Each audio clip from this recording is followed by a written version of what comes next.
Hello, this is a place called Ryde on the Isle of Wight, just off the south coast of England, the mainland over there.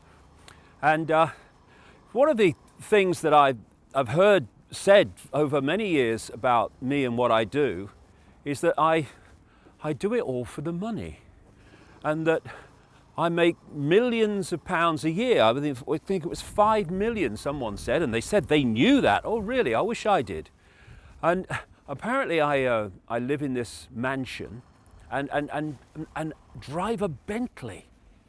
Not that I want a Bentley, therefore I don't drive one. And this is my Bentley. Here it is. It's a saloon car that you see being driven all over the place all the time. It's a few years old, not complaining about that, but some of the ludicrous things that are said, like, you know, I have a Bentley and a mansion and earn millions of pounds a year, it's just insane. So what we're going to do is show you me mansion. It's lovely.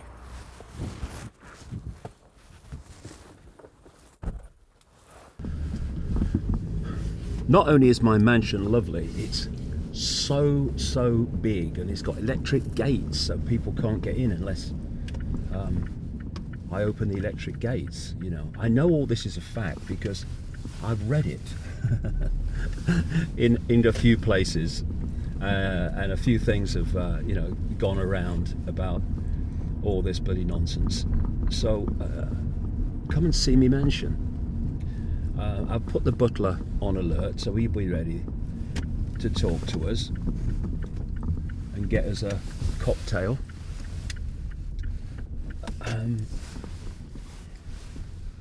But the truth is usually, as always, rather different from the myth. Home sweet home.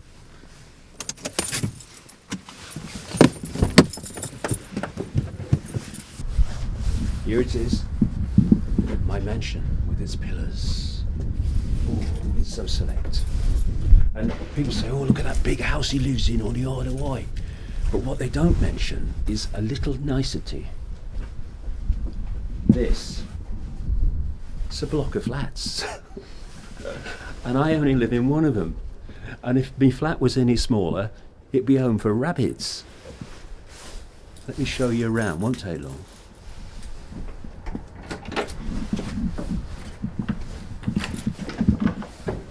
Number 8, infinity, apparently. Come in. Excuse the mess, they're my light bulbs. I've been buying light bulbs. You know the old light bulbs?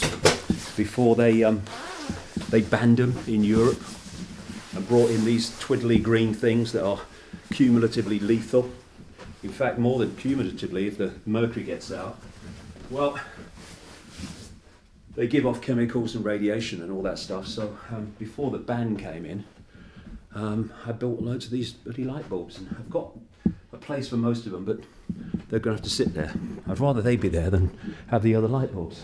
This is the biggest room of my mansion, and as you can see, I don't come in this room very much, but when I do, it's usually sitting there working, because it's a constant thing, it's a constant unravelling story of research and information and communication all the time.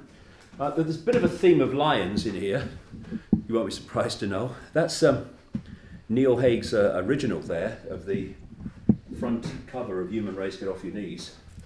Absolutely brilliant it is.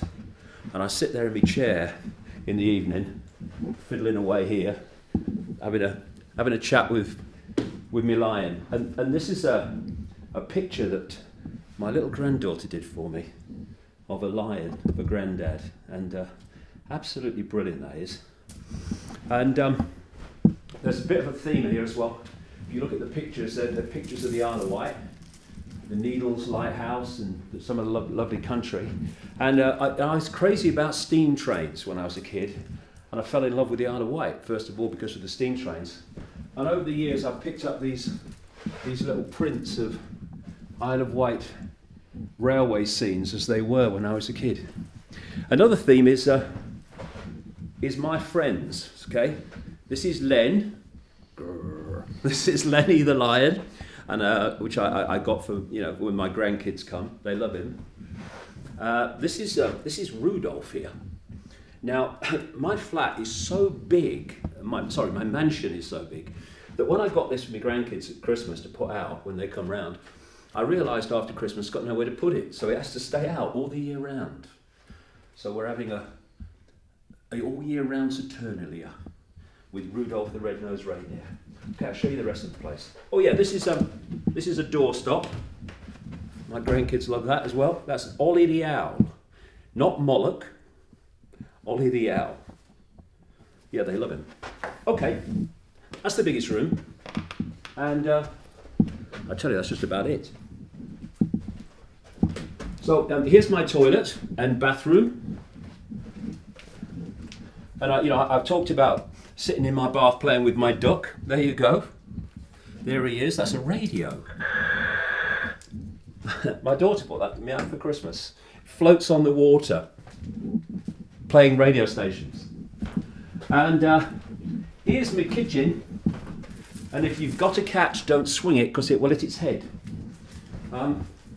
It's like a little galley on a boat, but for me, it's perfect. Suits me perfectly. But obviously, the kitchen maid's day off, And this is my bedroom, and that's it, really. Nice window view out there across the garden in the centre of the square, and the only other room to show you is where it all goes on, really, where I spend most of my life. Again, don't swing a cat, but it's good enough. I got all my books up there, and got my mother up there. My mother died quite a few years ago now, and my brother had a blow-up picture to put on display at the funeral, so you could remember her for what she really was, rather than this no longer functioning body computer in this coffin. I thought was a great thing, and so I got a copy of that.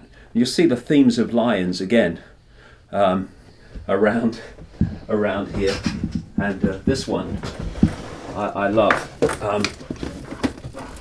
Oh God, this one I saw that, I thought it was brilliant. Integrity. The soul is dyed the colour of its thoughts. Think only of those things that can bear the full light of day. The content of your character is your choice. Day by day, what you choose, what you think, and what you do is who you become. Your integrity is your destiny. It is the light that guides your way. I thought that was absolutely brilliant. So anyway, it's taken us, if I didn't talk and waffle on, it was taking us about 2 minutes, if that, to walk around this flat. It's so small. And that's not, oh, look at poor me, I've only got a small flat, that's all I want. Because my life is what I do.